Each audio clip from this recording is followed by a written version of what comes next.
Hey, it's Dr. McLean with Vital Energy Chiropractic, and continuing with our weight loss series or releasing weight, I want to talk to you today about fasting.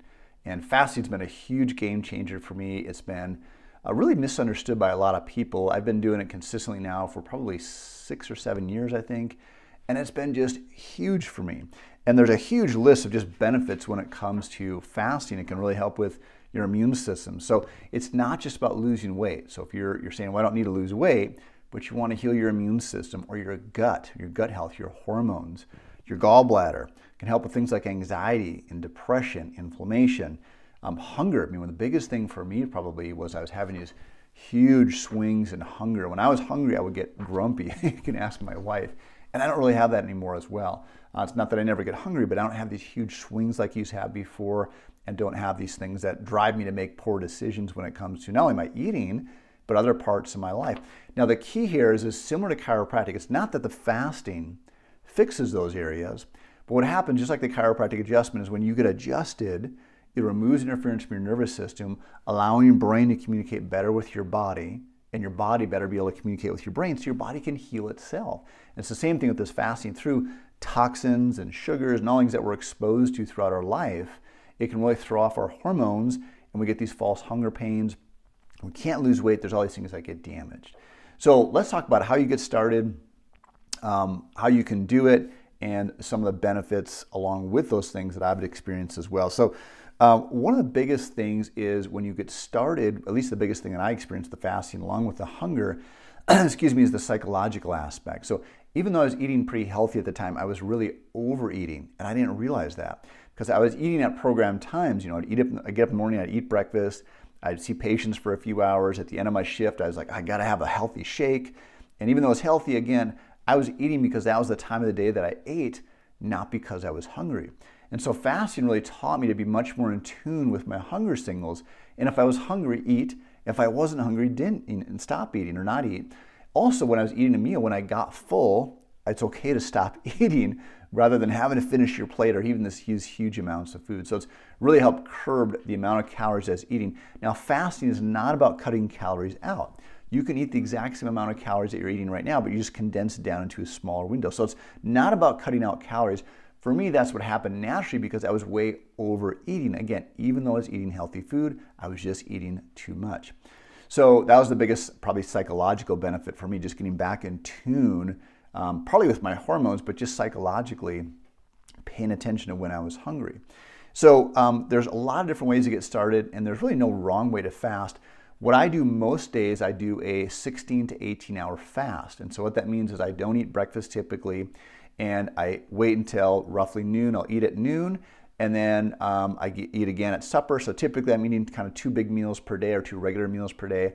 And then I try to be done eating by about 8 o'clock at night. So that gives me about a 16 to 18 hour window, depending on the day, of when I'm eating. So what that does is basically allows your body to rest. Like, you know, if you're lifting weights, you don't want to lift weights every single day. You've got to lift weights and then allow your body to recover and heal. And again, partly due to all the toxins and things in our environment, there's big benefits to giving those breaks to our body to allow it to be able to heal. This can help normalize the hormones.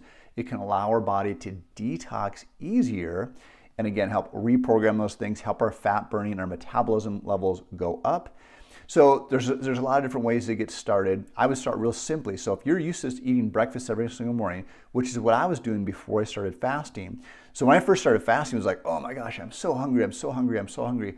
Well, now I get up, I don't feel hungry at all, right? Now you could do fasting some days and other days not do fasting. There's lots of research showing that yes, breakfast is the most important meal of the day. You have to eat breakfast.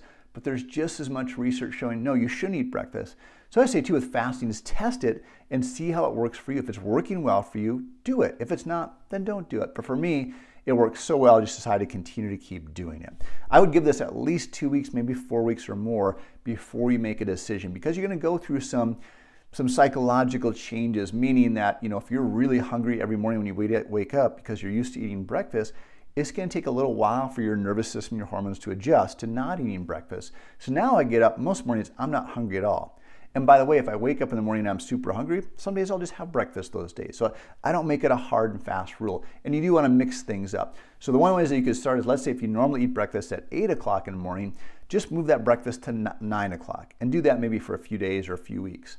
And then you start to move it back to 10 o'clock. And eventually you get back to noon and you're not having your first meal of the day until noon. Some days I'll get to noon, I'm not even hungry, and I'll push my lunchtime back to 1 or 2 o'clock. Or some days I'll just even skip lunch. I'm like, I'm not feeling it today. I'm just gonna wait till supper to eat. So there are days where I'll do 24-hour fast or even a 36-hour fast. That's the longest I've done. But again, I would just start really simple. If you are a diabetic, I would really recommend when you're doing this to check your blood sugars. This can be really beneficial if you're especially a type 2 diabetic and can help heal those hormones and literally reverse your type 2 diabetes. That is a lifestyle disease. For most people, that's totally reversible through lifestyle changes. Right? Now, work with your medical doctor on that. I don't prescribe insulin or different things like that, so you've got to work with your doctor on that. Or again, make sure you're checking your insulin levels. Pretty normal, again, in the beginning, you go through some hunger pains. Maybe you'll get a little bit of detox, so maybe you get some headaches. But if you do it that way, if you just move your breakfast back an hour, then maybe an hour a week later, you probably won't get that because you're just making that slow adjustment. And then you can start to go up to the higher levels. But I would start with that, see how it works for you. You could do it every day, you could do it a few days per week. You can make lots of alterations on that once you get your pattern down. So this is kind of an intro to that. If you want more details on this or want information, do your own research, or I'm more than happy to answer questions for you. Now, we also have a program called ChiroThin. If you want to be coached on that, it's 100% natural. It does involve some fasting. We check your what's called a body comp analysis. We walk you through the process. There's no processed foods. There's no packaged foods. It's 100% natural.